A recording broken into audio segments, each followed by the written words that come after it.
Hi all, we are back with another quick tip. Hope you remember we have shared earlier video on how to add a database. That was in detail how you make it dynamic. This thing I noticed last week when I working on a data. So might be you knowing it, but it might be a good refresher if you don't know it or if you know it for in both the scenarios. So this is our already pre-converted tables, and if I need to add a quick data or data bars to it, how can I do that?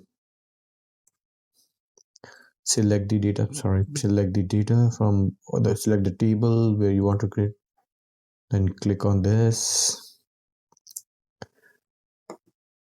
See, it's too quick.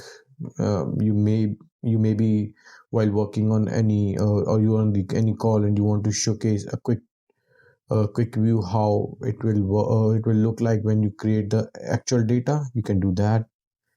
It gives you all different sets of information which you can use. Hope you enjoyed this topic. For any confusion and any further understanding, please do mention